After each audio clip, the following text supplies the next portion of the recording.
Imaginons une liste de tâches avec 100 lignes. 100 trucs à faire aujourd'hui, tous urgents, tous importants. Si je disais que 99 de ces trucs sont littéralement une perte de temps et qu'une seule action va vraiment changer la donne, comment on fait pour la trouver au milieu de tout ce chaos? C'est exactement ce qu'on va décortiquer aujourd'hui. Ouais, parce que c'est un vrai mur pratique auquel on se heurte. Exactement. Dans la continuité de notre exploration de l'effet domino, on a vu cette progression géométrique fascinante. Un tout petit domino de 5 centimètres qui a l'énergie de faire basculer une pièce un peu plus grande. Puis une autre et bam, réaction en chaîne, on renverse un building entier. C'est spectaculaire sur le papier. Mais sur le terrain, face au quotidien, la question devient vitale. Sachant que la réussite fonctionne de manière séquentielle, comment on fait concrètement pour savoir quel est ce tout premier domino à toucher quand tout hurle pour attirer notre attention? Cette difficulté à filtrer, c'est vraiment le grand mal de notre époque. Mais la réponse ne relève ni du hasard, ni d'une espèce d'intuition aveugle. Donc il y a une vraie méthode. Voilà, ça demande juste de changer d'angle d'observation. Parce que quand on analyse de très près les accomplissements exceptionnels, que ce soit dans l'histoire, les affaires ou même le sport, on réalise assez vite qu'ils ne sont jamais, mais alors jamais, le fruit d'un accident. Il y a une règle absolue dans l'hyperperformance, c'est que le succès laisse toujours des indices. Il laisse une trace, quoi. Exactement, une trace indélébile et surtout reproductible. Donc l'idée, c'est pas d'inventer une énième méthode de productivité, mais plutôt de jouer les enquêteurs. De regarder comment ceux qui ont déjà construit leur propre réaction en chaîne ont choisi leur premier domino. C'est l'approche la plus pragmatique, oui. Et franchement, les preuves de cette concentration extrême sur l'essentiel, on les trouve partout. Si on prend le monde des affaires, par exemple. Ouais. Les entreprises qui dominent la planète ne sont pas nées en proposant, je sais pas, une centaine de services moyens. Elles sont systématiquement reconnues pour un seul produit phare, une innovation centrale. C'est vrai. Tout le reste n'arrive que bien plus tard. J'ai tout de suite l'exemple d'Apple en tête pour illustrer ça. C'est un cas d'école. Oui, quand on regarde leur histoire à la fin des années 90, l'entreprise était vraiment au bord de la faillite. Ils fabriquaient des dizaines de modèles d'ordinateurs, des imprimantes, des scanners, des assistants personnels, enfin un catalogue gigantesque. Un vrai bazar. C'est ça. Et quand Steve Jobs est revenu, il n'a pas du tout essayé de mieux gérer cette énorme liste. Il a littéralement supprimé plus de 300 produits pour se concentrer sur 4 ordinateurs. C'est ça, ce fameux indice du succès. C'est l'illustration parfaite. Il a compris que 99% du catalogue dilua totalement l'énergie de la boîte. Et il a tout coupé. Voilà. En réduisant drastiquement l'offre, il a trouvé le premier domino, qui était de faire un ordinateur grand public exceptionnel, l'iMac.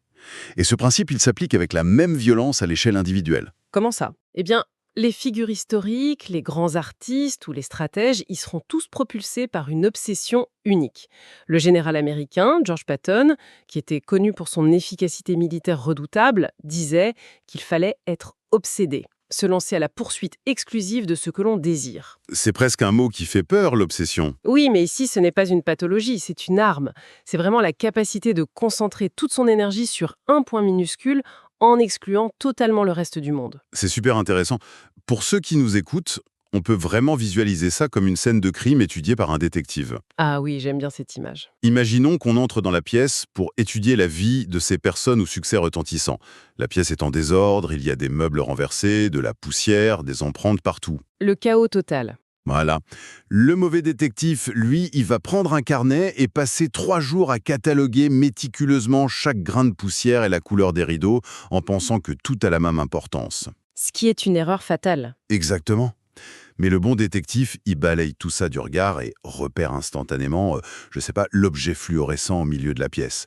Un élément qui brille plus que les autres. L'arme du crime, l'indice qui a tout déclenché. C'est une super métaphore. Mais le vrai problème pour nous, c'est que la vie moderne ne met pas de peinture fluorescente sur nos vraies priorités. Ah, ça c'est clair. Alors comment on fait le lundi matin au bureau pour repérer cet indice unique quand notre boîte mail déborde courrier et qu'on a l'impression d'être complètement enseveli sous les urgences Lucas? Pour sortir de cet ensevelissement, il faut vraiment attaquer le problème à la racine. Et surtout détruire une croyance que la plupart des gens chérissent, à savoir l'idée que toutes les tâches se valent. C'est-à-dire? C'est une illusion totale. La vérité du monde réel, c'est ce qu'on appelle l'inégalité fondamentale. Tout n'a absolument pas la même importance. Loin de là. Attends, il faut qu'on s'arrête là-dessus. L'inégalité fondamentale des tâches. On parle du fameux principe de Pareto, là, la règle des 80-20, non? Oui, tout à fait. Ce principe économique de base. Mais soyons honnêtes une seconde. Ce concept, c'est devenu le plus grand cliché du monde de l'entreprise. C'est vrai qu'on l'entend partout. Mais oui, dans chaque réunion de management, sur tous les réseaux sociaux, on nous dit de nous concentrer sur les 20% d'efforts qui produisent 80% des résultats. Ouais, la fameuse formule magique. Mais si elle est si magique que ça, et que tout le monde la connaît, pourquoi tout le monde n'est-il pas au sommet? Pourquoi cette sensation d'épuisement collectif reste la norme absolue dans les bureaux? C'est une excellente question. Parce que clairement, juste connaître la règle mathématique, ça ne suffit pas. Qu'est-ce qui nous échappe? Ce qui manque cruellement, c'est la profondeur d'exécution. Les gens n'échouent pas parce que Pareto ne fonctionne pas, ils échouent parce qu'ils s'arrêtent beaucoup, beaucoup trop tôt. Ils l'appliquent mal, en fait. Ils l'appliquent de manière purement cosmétique. Disons qu'une personne a une liste de 100 tâches. Elle identifie les 20 plus importantes, elle les met en haut de sa liste et elle se dit « Super, j'ai priorisé ma journée ». Sauf que 20 tâches, c'est encore énorme pour une seule journée. Exactement. Ça ne donne aucune direction claire. L'application véritable, celle qui sépare vraiment ceux qui réussissent de ceux qui survivent, ce n'est pas d'utiliser Pareto une seule fois pour faire un tri rapide. C'est quoi alors? C'est de le pousser jusqu'à la rupture, de l'appliquer à l'extrême absolu. Le Pareto extrême. Voilà, c'est le terme. Concrètement, ça donne quoi sur notre liste de 100 tâches? On continue de réduire mathématiquement? C'est exactement ça. Et ce processus demande une froideur presque chirurgicale. On prend ces 100 tâches, on identifie les 20 plus cruciales. Ça, c'est juste le premier filtre. Ok, et après?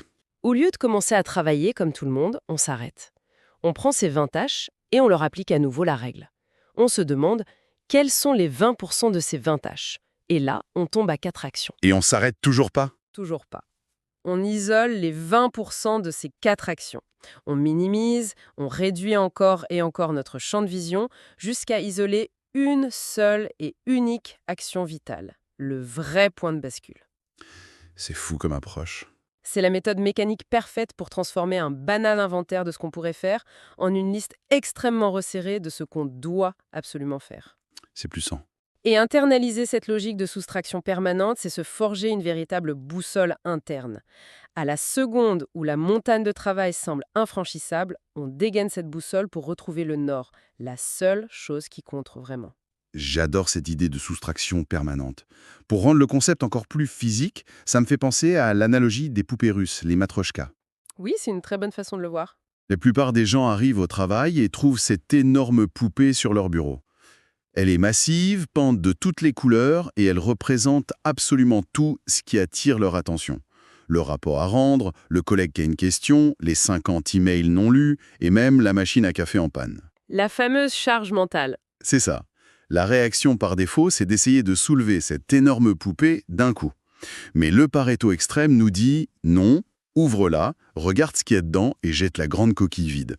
Et à l'intérieur, il y a la poupée des 20%. Voilà. Et là, comme tu le disais très bien, le travailleur moyen s'arrête, super fier de lui, et commence à s'occuper de cette deuxième poupée. Mais la vraie méthode, c'est l'acharnement. Faut continuer à ouvrir. Exactement. On ouvre la deuxième, on la jette. On ouvre la troisième, on la jette. On continue d'écarter les couches, sans pitié, jusqu'à tomber sur ce minuscule noyau dur, solide et dense, tout au centre. La seule poupée qui ne s'ouvre plus. Notre premier domino. C'est exactement le noyau dur qu'on cherche. Mais la difficulté, c'est de comprendre comment le repérer dans la réalité d'une vraie journée de travail. Bien sûr. Prenons un scénario réel pour notre auditoire, pour ceux qui essayent d'imaginer comment appliquer ça demain matin. Ok, on fait le test. Disons que la matinée commence avec une boîte de réception pleine, un comité de direction à préparer pour la semaine prochaine et 3 réunions dans la journée. Comment on applique la poupée russe ici? Eh bien, je suppose que la question classique, c'est de se demander ce qui est le plus urgent. Sauf que l'urgence est souvent un piège tendu par les autres. La vraie question du Pareto extrême, la question chirurgicale pour trouver ce noyau dur, c'est quelle est la seule chose que je puisse faire aujourd'hui, telle que, en la faisant, tout le reste deviendra plus facile ou même inutile. Ouf! Ah, ça c'est d'un filtre ultra puissant. Plus facile ou inutile? Oui, Si on applique ça au scénario que tu viens de donner, répondre aux emails ne rend pas la préparation du comité de direction plus facile. Et aller aux 3 réunions ne rend pas le travail de fond inutile. exactement. Par contre, si la personne s'isole complètement pendant 2 heures pour finaliser la stratégie de ce comité, peut-être qu'elle réalisera que 2 des 3 réunions de l'après-midi n'ont plus aucune raison d'être, vu que la décision est déjà claire. Et voilà, le premier domino vient de faire tomber plusieurs autres tâches d'un seul coup. C'est brillant. C'est très exactement la mécanique qu'il faut viser. Ce premier domino porte en lui l'annulation ou la simplification de tous les dominos suivants. Mais là où cette théorie élégante heurte vraiment le mur de la réalité humaine, c'est dans l'exécution au quotidien. Ouais, c'est toujours là que ça coince. Identifier ce noyau dur intellectuellement avec ce filtre, ça se fait. Mais avoir le cran de l'assumer, de s'y consacrer exclusivement en laissant tout le reste s'accumuler, ça c'est une toute autre histoire. Et on touche là au vrai cœur du problème pour moi, la douleur psychologique de l'abandon. C'est le mot juste, c'est douloureux. Parce que soyons clairs, chercher ce fameux premier domino implique d'embrasser un minimalisme vraiment brutal dans ses actions. Quand on évolue dans un écosystème d'entreprise ou même dans une vie de famille chargée, ignorer délibérément 99 tâches sur 100, c'est terrifiant. C'est même contre-intuitif pour notre cerveau. Mais oui, si on trouve la petite poupée russe, comment on fait pour vivre avec la culpabilité de laisser toutes les autres coquilles de côté, à prendre la poussière? Cette culpabilité, il faut bien comprendre qu'elle vient d'un conditionnement très profond. Notre société entière conspire pour nous faire croire que le professionnalisme, c'est la réactivité. C'est clair. On valorise constamment la personne qui répond à ses emails en 3 minutes chrono, celle qui est présente à absolument toutes les réunions. Le bon soldat, quoi. Voilà. Mais c'est une véritable arnaque intellectuelle. La vraie productivité ne se mesure absolument pas au volume de cases cochées sur une to-do list à la fin de la journée. Le succès naît de l'exercice d'une discipline sélective presque féroce. Féroce, c'est le mot. Il faut accepter de regarder dans les yeux les tâches secondaires, les petites urgences des autres, et d'assumer pleinement de ne pas s'en occuper. Mais c'est d'une violence inouïe. Pour quiconque nous écoute en ce moment, je sais pas, dans les transports en commun, en route vers le travail. Je sais bien. Ça signifie arriver au bureau, regarder les attentes de ses collègues, les sollicitations constantes sur les messageries internes, et décider froidement, non, je ne vais pas répondre à ça aujourd'hui. C'est ça. La pression sociale est écrasante. Il y a la peur, très légitime d'ailleurs, de passer pour quelqu'un d'égoïste, de décevoir son équipe, ou même pire, de se faire licencier parce qu'on a l'air de rien faire. Comment on surmonte cette peur panique de ne pas être partout à la fois? C'est effectivement un acte de rébellion totale contre la culture de l'hyperactivité. Mais il faut comprendre pourquoi cette peur existe. Notre cerveau déteste le vide.